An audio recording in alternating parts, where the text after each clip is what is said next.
ధర్మబద్ధమైన అర్థము, ధర్మబద్ధమైన కామము మోక్షమునకు హేతువు, మోక్షము ఫలితం. 3 పట్టుకుంటే 4వది వచ్చేస్తుంది. ఇంకా 4వ దాని కోసం మళ్ళీ 4వది ప్రయత్నం కాదు. నేను తరచుగా తేలికగా అర్థం అవడానికి చెప్పే ఉదాహరణ ఒకటే. నేను ఒక 8 అడుగుల కర్ర తీసుకొచ్చి మీకు మంచి పదునైన కత్తి ఇచ్చాను. దీనిని 4 సమాన భాగములు చెయ్యండి, కానీ 3 మాటలు నరకాలన్నారు. ఇప్పుడు ఏం చేస్తారు? సమాన భాగములు చెయ్యాలంటే 8 అడుగుల కర్ర, 4 సమాన భాగములంటే ఒక్కొక్క ముక్క ఎన్ని అడుగులు ఉండాలి? 2 అడుగులు కాదు, 4 2 8. 2 అడుగుల దగ్గర ఓ గీత పెట్టాను. కత్తి తీసుకొచ్చి కర్ర కింద రాయి పెట్టి కత్తితో గట్టిగా నరికాను. ఒక నరుకు 2 అడుగుల ముక్క వచ్చింది. ఇంకెంత ముక్క ఉంది? 6 అడుగులు. మళ్ళీ 2 అడుగుల దగ్గర ఒక గీత గీసి రాయి మీద పెట్టి మళ్ళీ కత్తితో నరికాను. ఎన్ని అడుగుల ముక్క వచ్చింది? 2 అడుగులు. ఎంత మిగిలింది? 4 అడుగులు. ఇప్పుడు 4 అడుగుల ముక్క 2 అడుగుల దగ్గర నాటు పెట్టి అక్కడ పెట్టుకుని కత్తితో ఒక్క నరుకు నరికాను. ఎన్ని ముక్కలు వచ్చాయి?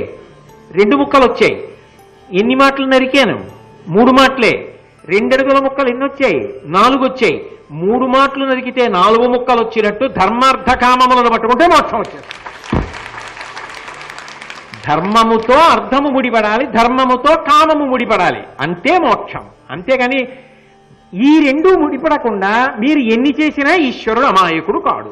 అది ముడిపడడానికి ఇది హేతు అవుతుందేమో కానీ అది ఉందనుకోండి, ఇక మీరేం చేస్తున్నారన్నదాన్ని ఆయన చూడండి. సకుర్ణత్వా నత్వా కథమివ సతాం సన్నిధదతే అంటారు సౌందర్యలహరిలో శంకరాచార్యుల వారు. ఎప్పుడు అర్ధార్జన ధర్మంతో, కామము ధర్మంతో ముడివేసి పరిశీలించేవాడు ఒక నమస్కారం చేస్తే చాలు, పరదేవత ఆనందపడిపోతుంది, అనుగ్రహించేస్తుంది. వాళ్ళని సత్పురుషులు అంటారు. కాబట్టి 3 తిరుగుతూ 4 చూసుకుంటూ ఉండాలి. ఎందుకని తమోగుణంలో ఉన్నారనుకోండి అధర్మం వైపుకి మొగ్గుతాడు, రజోగుణంలో ఉన్నారనుకోండి అధర్మం వైపుకి మొగ్గుతాడు. మనసు రజోగుణ సంపర్కంలో ఉంది, అధర్మాన్ని కోరుతోంది. తనని తాను పరిశీలించుకుని ధర్మం వైపుకి అడుగెయ్యాలి. 3 తిరుగుతూ 4 గురించి ఎప్పుడూ ఆలోచిస్తూ ఉండాలి. 3 తిరగకుండా ఉండడం సాధ్యం కాదు. అది ఎప్పుడో ఆ తల్లి అనుగ్రహం కలుగుతుంది. కలిగితే ఈ 3 దాటిపోతాడు. సత్వము, రజస్సు, తమస్సు దాటిపోయి శుద్ధ సత్వమును కూడా దాటిపోయి ఆ 3 అవస్థల్ని దాటిపోయి తురియంలోకి వెళ్ళిపోయి సర్వావస్థ వివర్జిత ఆ స్థాయికి వెళ్ళిపోతారు. కాబట్టి 3 యందు తిరుగుతూ 4 గురించి ఆలోచిస్తూ అన్వయం చేసుకో, అది జీవితం అనగా. అది చేత కాకపోతే వీటి యందు పడిపోతావు పంజరంలో. కాబట్టి విదురుడు అంటున్నాడు, 1 కొని 2 నిశ్చలయుక్తి చేర్చి 3 4 అవశ్యములుగా చేసి 7 గెలిచి 5 గెలవాలట. ఏమిటి 5 గెలవలసినవి అంటే 5 జ్ఞానేంద్రియములను గెలవాలి. ఏమిటవి? కన్ను, ముక్కు, నాలుక, చర్మము, చెవి. ఈ 5 గెలవాలి. గెలవాలి అన్న మాటకు అర్థం ఏమిటి? ఇది మనసుతో సంబంధమును పొందినప్పుడు మనసు వికారము పొందకుండా ఉండాలి. మనసు వికారమును పొందకుండా ఈ ఇంద్రియములు చేసినటువంటి పనులు ఏ ప్రభావం చూపించకుండా ఉండగలిగిన స్థితికి ఎదగగలగాలి. మీకు నేను ఒక ఉదాహరణ చెప్తాను.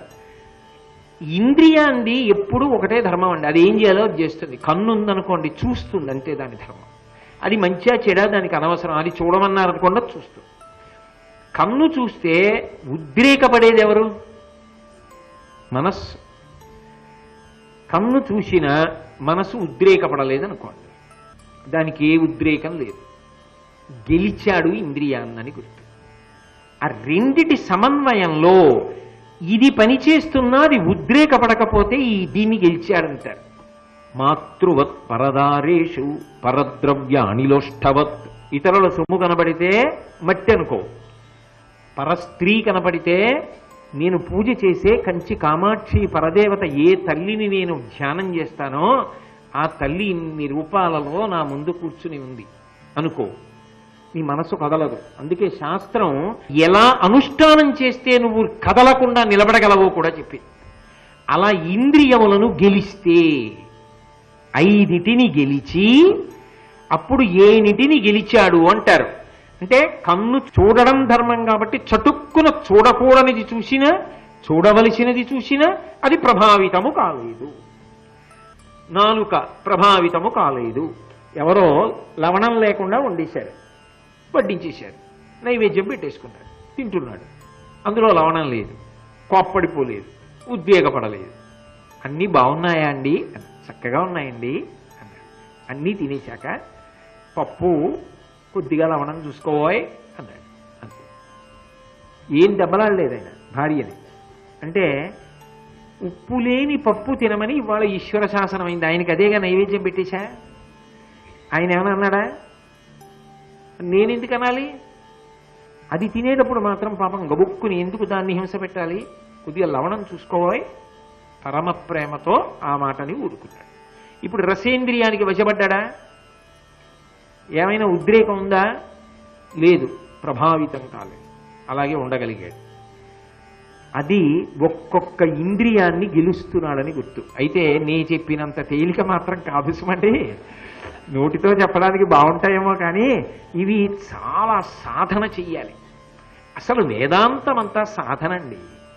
అది అభ్యాసం చేసి కనీసం ప్రయత్నం మొదలు పెట్టాలి. ఒక అవకాశం వచ్చిందనుకోండి, ఎప్పుడైనా భార్య ఉప్పు లేని పప్పు పొరపాటున వేసేసింది అనుకోండి, అమ్మ ఇన్నాళ్లకు అవకాశం వచ్చింది, నా ముఖంలో ఏమీ మార్పు రాకుండా బలవంతంగా బిగబట్టుకు తినకుండా యథాలాపంగా సంతోషంగా రోజులా తినేసి చేయగలిగే, ఎప్పుడు చేయగలిగేసుకుని ఈ మాట చెప్పేద్దామా అని ఆర్తి పొందకుండా హాయిగా ప్రశాంతంగా మాట చెప్పి ఏమీ పట్టించుకోకుండా వెళ్ళడానికి ఇన్నాళ్లకు అవకాశం వచ్చింది.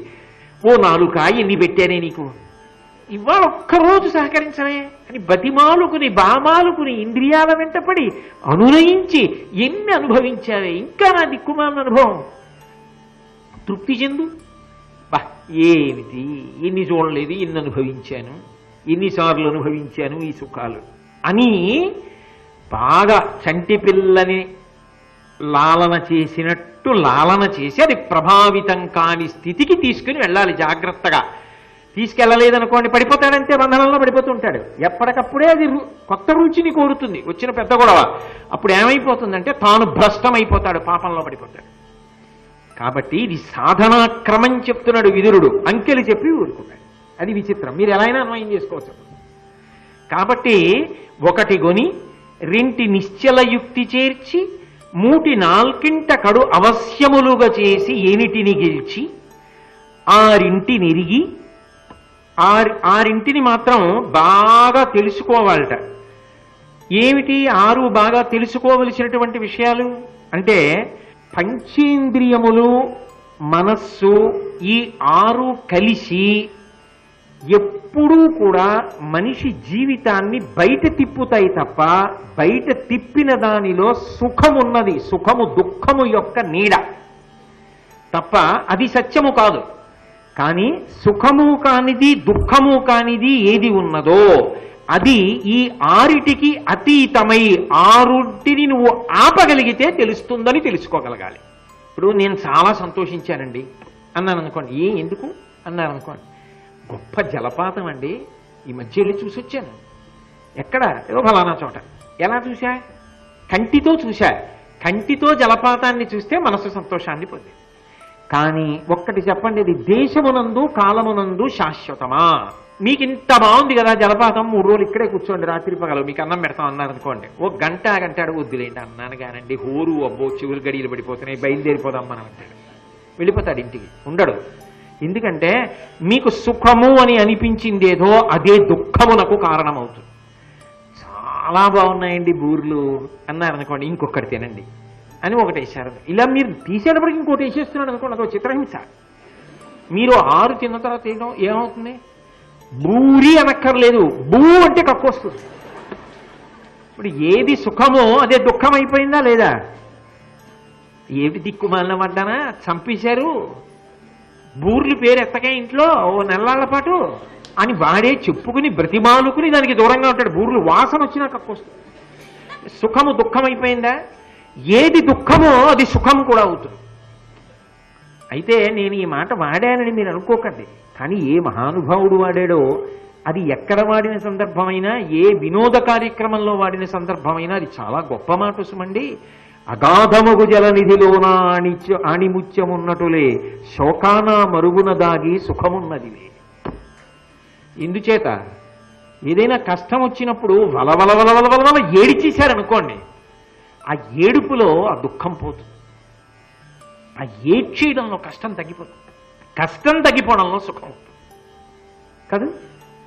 కాబట్టి మీకు ఏది దుఃఖం అనిపిస్తోందో అదే సుఖమునకు కారణం కావచ్చు. నుయ్యి తవ్వుతున్నాడు అనుకోండి, లోపలికి ఎడుతూ ఉంటాడు, పైకి ఎక్కడం. కాబట్టి బయట ఉన్న వాళ్ళు కనపడడం తగ్గిపోతుంది. ఏ మట్టి పెళ్ళ విరిగి మీద పడుతుందో తాను జాగ్రత్తగా తవ్వుకుంటూ పారతో మట్టి తీసుకుంటూ మళ్ళీ కట్టుకున్న మెట్ల మించి ఎక్కి వస్తూ బయట పోస్తూ లోపలికెడుతూ చీకటిగా అయిపోతుంటుంది. లోపల తవ్వుతుంటే ఎంతో కష్టం కష్టం కష్టం కష్టం కష్టం కష్టం. ఒక్కసారి జలపైకి తన్నింది, తట్టబట్టుకుని వీటికి పరిగెత్తుకుంటూ పైకి వచ్చాడు. అవ్వా అని తలపాగా తీసి ఆనందపడిపోయాడు. కష్టం చివర సుఖం ఉందా? సుఖంలో కష్టం బూరుందా? కాబట్టి అది పూర్తి సుఖమా కష్టమా? రెండూ కాదు. సుఖమనబడే దుఃఖం, దుఃఖం అనబడే సుఖం.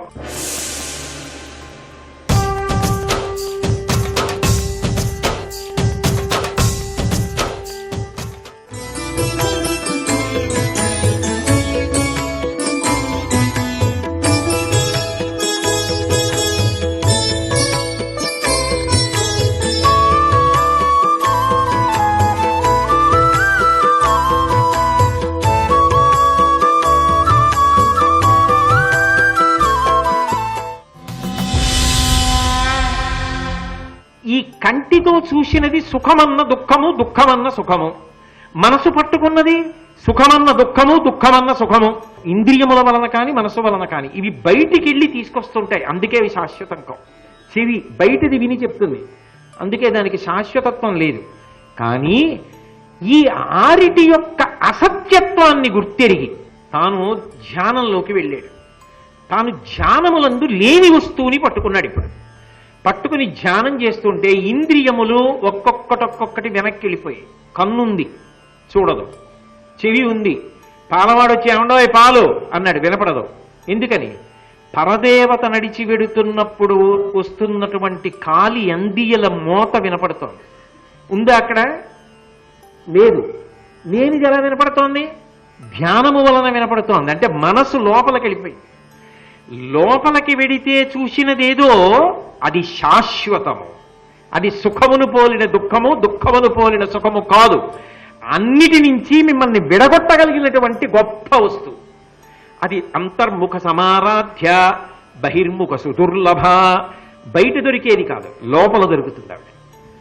అందుకని 5 ఇంద్రియములు, మనస్సు 6 వెనక్కి వెళ్ళిపోయాయి అనుకోండి, లేకుండా పోయాయి అనుకోండి, అప్పుడు మీకు కలిగిన ఆనందం ఏదున్నదో అది శాశ్వతమని అనుభవంలోకి తెచ్చుకునే ప్రజ్ఞ, అది తెలుసుకుని ప్రయత్నం మొదలు పెట్టారనుకోండి, అప్పుడు 6 విషయంలో మీరు జాగ్రత్త పడిపోయారని గుర్తు. మీకు ఏదో గొప్ప రహస్యం ఒకటి తెలిసింది జీవితం. ఆ ప్రస్థానంలోకి ప్రవేశించారు, దాన్ని మొదలు పెట్టారు అని గుర్తు. ఎందుకంటే బయట కనపడుతున్న వాటికున్న అనిత్యత్వం మీకు తెలుస్తోంది. ఎందుకని? వివేక ధనము, నిత్యానిత్య వస్తు వివేకం కదా. అందుకని ఈ 6 బాగా గుర్తుపట్టి 7 విడిచి అంటే వదిలిపెట్టేసి అని అర్థం. వదిలిపెట్టేసి అంటే దాటిపోయి, నేను ఒక్కొక్కటి వదిలిపెడుతున్నాను అంటే అది దాటిపోతున్నాను. తనకి శరీరంతో సంబంధం లేని స్థితిలో భగవంతుడితో కలిసిపోయి జీవబ్రహ్మైక్య సిద్ధిలో ఆనందమునందు ఓలలాడుతున్నాడు. అది మీరు 6 చక్రములు దాటిపోయి 7వ చక్రాన్ని కూడా చేరిపోయినటువంటి స్థితి అనండి. లేదు, యథార్థమునకు 7 దాటిపోయాడు. 7 దాటిపోయాడు అన్నప్పుడు ఈ 7 ధాతువులను దాటడానికి 7 సోపానములను అధిరోహిస్తాడు. 7 మెట్లెక్కిపోయిన తర్వాత వదిలిపెట్టేశాడు కదూ, ఇక శరీరముతో సంబంధాన్ని వదిలిపెడతాడంటే శరీరం పోలేదు, కానీ శరీర సంబంధం ఉండదు. బ్రహ్మముతో అనుబంధాన్ని పొంది తాను బ్రహ్మమై గొప్ప ఆనందాన్ని లోపల అనుభవిస్తూ ఉంటాడు. ఏ 7 దాటాడు అంటే యమ, నియమ, ప్రాణాయామ, ప్రత్యాహార, ధారణ, ధ్యాన అనబడేటటువంటి 7 దాటిపోయి యమ, నియమ, ఆసన, ప్రాణాయామ, ప్రత్యాహార, ధారణ, ధ్యాన అనబడేటటువంటి 7 దాటిపోయి ఎనిమిదవదైనటువంటిది సమాధి అంటారు. అందుకే కృష్ణుడు అష్టమి నాడు పుట్టాడు అనడానికి కారణం అది. కృష్ అంటే నిరతిశయ ఆనందం. ఆ ఆనందం ఎప్పుడు దొరుకుతుందంటే ఎనిమిదవదైన సమాధి స్థితి యందు దొరుకుతుంది. సమాధి స్థితి యందు యోగి అనుభవించేటటువంటి ఆనందము ఘనమైతే అది కృష్ణుడు. ఆనంద ఘనమే కృష్ణుడు. అందుకే అష్టమి నాడు పుట్టాడు అంటారు.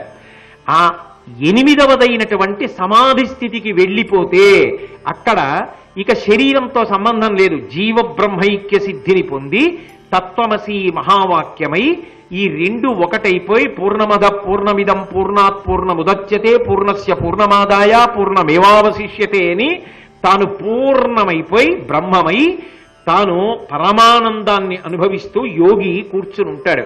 అప్పుడు ఆయనకి ఇక ఏమి వినపడ్డం కానీ ఏం ఉండవు. ఆయన ఏదో శమీక మహర్షి వృత్తాంతం భాగవతంలో చెప్తారే, వెళ్ళి పలకరించారు, వినపడదు, ముట్టుకున్నారు, తెలియదు, లోపల గొప్ప ఆనందాన్ని అనుభవిస్తూ ఉంటాడు. ఈ పైకి నుంచి వచ్చేటటువంటి ఆనందం కాదు, లోపల ఉద్భుతమైనటువంటి ఆనందం. చూడండి, ఏటిలో ఇసకని తవ్వితే లోపల నుంచి నీరు ఉబుకుతుందే, అలా లోపల ఉబికిన ఆనందం. ఆ ఆనంద సరోవరంలో తాను సంతోషంగా జలకమాడుతుంటాడు. అది సమాధి స్థితి. ఆ ఎనిమిదవ దానికి వెళ్ళిపోయాడనుకోండి, అది నిత్యము, అది బ్రహ్మానందము. ఆ నిత్యమును తెలుసుకోవడానికి అనిత్యమైన ఇన్నిటిని దాటినవాడు ఎవరో వాడు వివేకధరమును పొందినవాడు, నిత్యానిత్య వస్తు వివేకమును పొందినవాడు. ఒక మనిషి శరీరానికి గొప్పతనం ఎక్కడుంది అంటే, ఇవి తెలుసుకుని అనుష్ఠించగలిగిన శక్తి ఒక్క మనుష్యునకున్నది. కాబట్టి ఒకటి గొని రెంటి నిశ్చల యుక్తి చేర్చి మూటి నాల్గింట గడు అవశ్యములుగా చేసి ఎనిటిని గెలిచి ఆరింటినిరిగి ఏడు విడిచి వర్తించువాడు వివేకధనుడు. కాబట్టి ఈ అంకెల సమన్వయంతో ఉపాసన చేసి జీవితాన్ని ఉద్ధరణ పథంలో ఎవడు నిలబెట్టుకోగలడో అది గొప్ప సాధన, అది ప్రయత్నం. ఆ ప్రయత్నం ఎవరికి వాళ్ళు చెయ్యాలి. ఉద్ధరేణ ఆత్మనాత్మానం, ఒకరినొకరు ఉద్ధరించడం ఉండదు.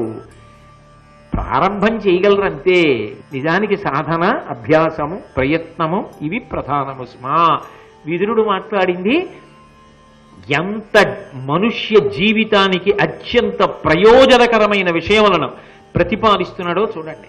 నిజానికి ఒక్కొక్క పద్యం కొన్ని నెలల పాటు మాట్లాడవలసినటువంటి పద్యం.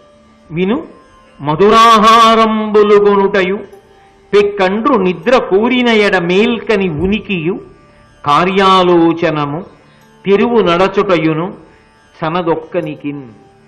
ఒక్కడూ చెయ్యకూడనటువంటి పనులు కొన్ని చెప్తున్నాడు. ఇవి నిజానికి జీవితంలోనండి చాలా బాగా నేర్చుకుని ముందు నుంచి కూడా వీటిని అమలులోకి తెచ్చుకోవాలి. తెచ్చుకుంటే జీవితములు పండుతాయి. ఆయన ఒక్కడూ చెయ్యకూడని పనులు అన్నవి చెప్తున్నాడు. ఏవి?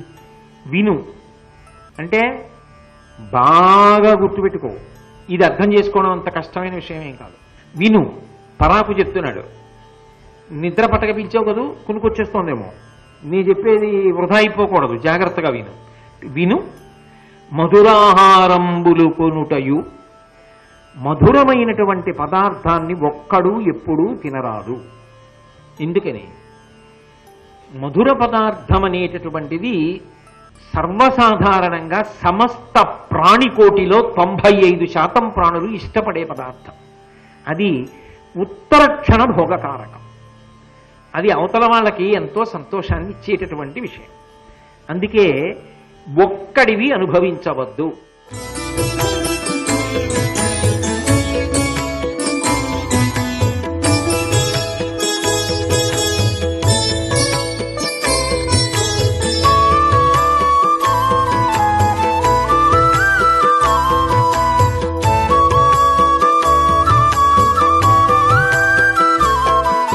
సర్వం శ్రీ ఉమామహేశ్వర పరబ్రహ్మార్పణమస్తు.